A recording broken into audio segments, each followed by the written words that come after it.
Hello committee members. Welcome to this short tutorial by ZipGrid on how you can be more effective in conducting your Society AGM online.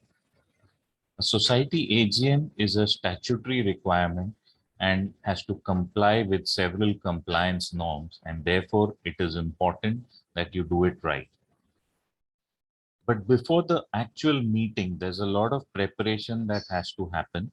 And today I'm going to talk about how you can effectively prepare for the meeting using Zoom as the medium for conducting the meeting. Stay with me. There are some really important tips. Being prepared before the meeting and making sure you've done the right things before the meeting is really, really critical. So today we'll talk about how you go about setting up the Zoom meeting, online meeting for the AGM. Allow me to share my screen. On my screen, you shall now see the Zoom option. This is how the Zoom page looks like. I have a pro account into which I have logged in. So a pro account allows up to 100 people to log in. For individual events, I can take this count up to 500 by paying a little extra for the large meeting options of Zoom. So if I go into my account, it allows me to uh, look at my profile, etc. But we'll go about setting up the meeting. So I go straight into meetings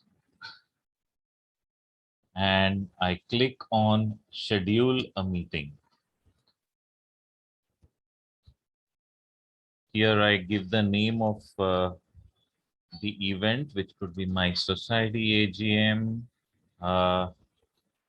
Description, please attend without fail.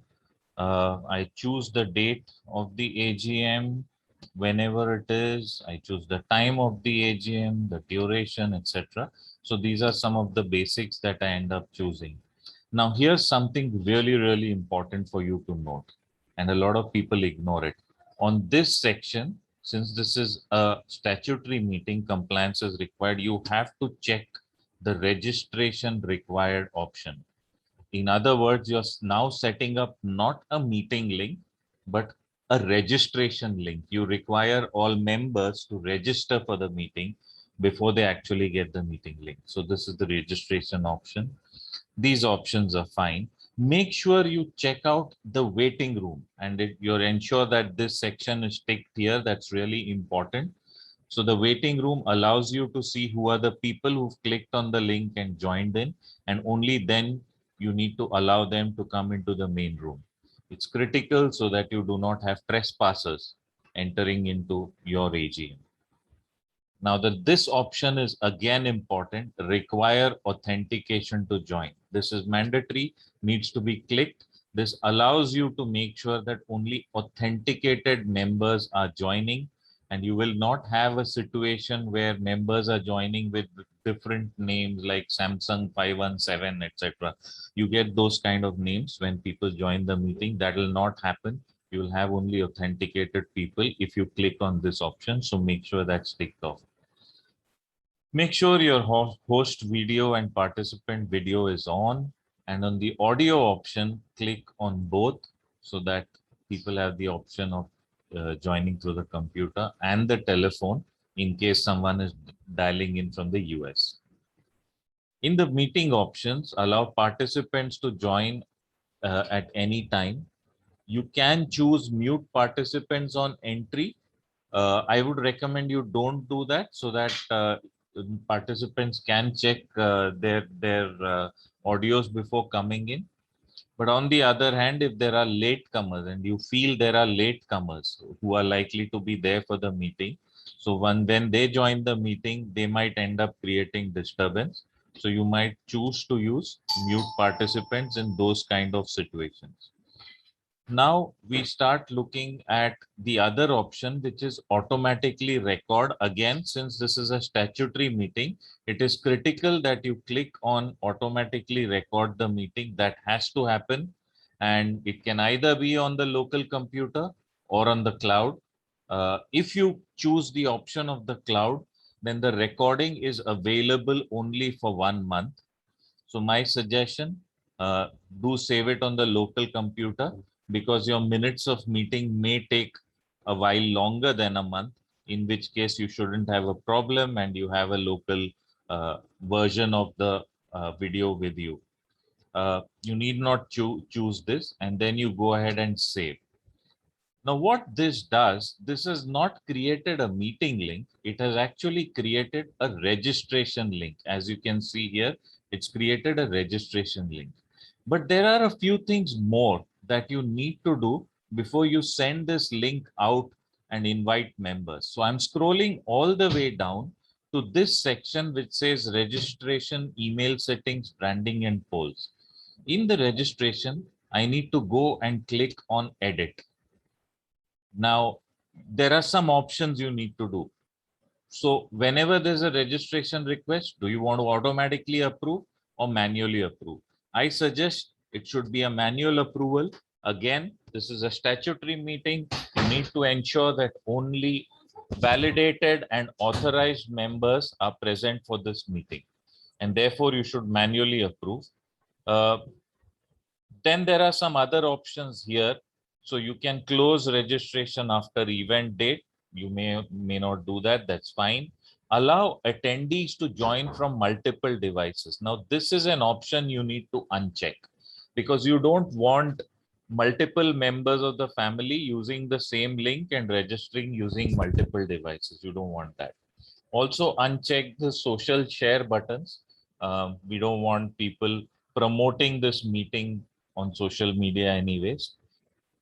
Once you've unchecked, I go to the tab on top which says questions. Now there are some questions. During registration, you want the members to fill certain fields. What could those fields be? The first name is default. Please check out the last name and click on required.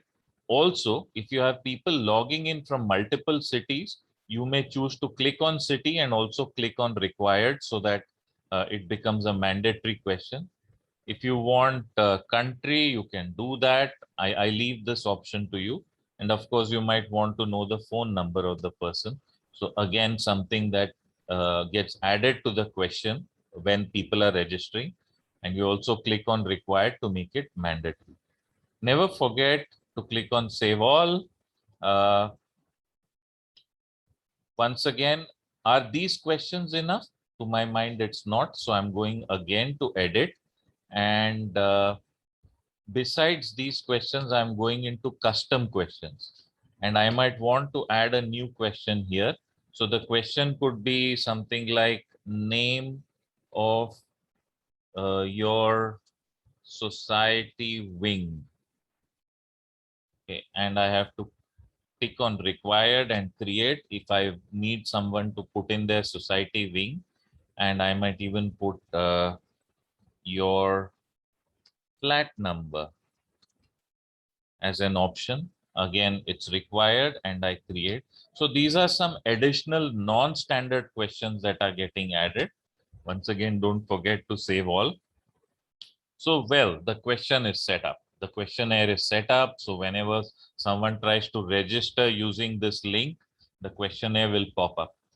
Last but not the least, you may choose to put certain agenda items to vote, in which case you might want to set up certain polls in advance.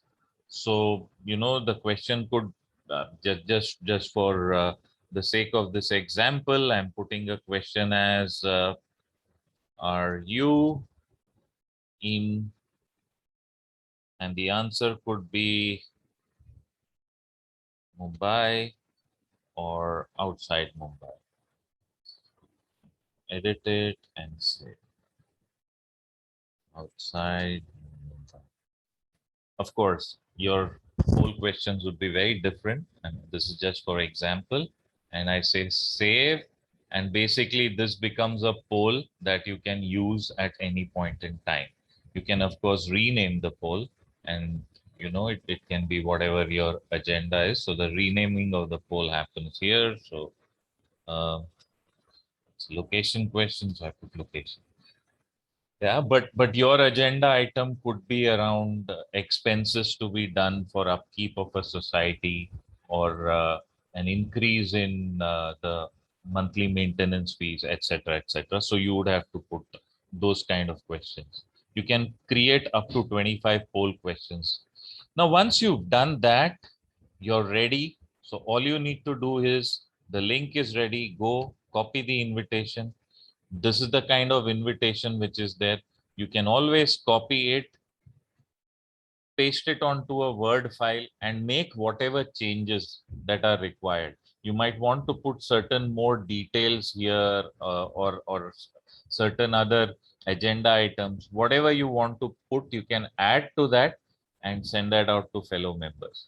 So dear friends, I hope you liked this session on how to set up the Zoom meeting for your society AGM.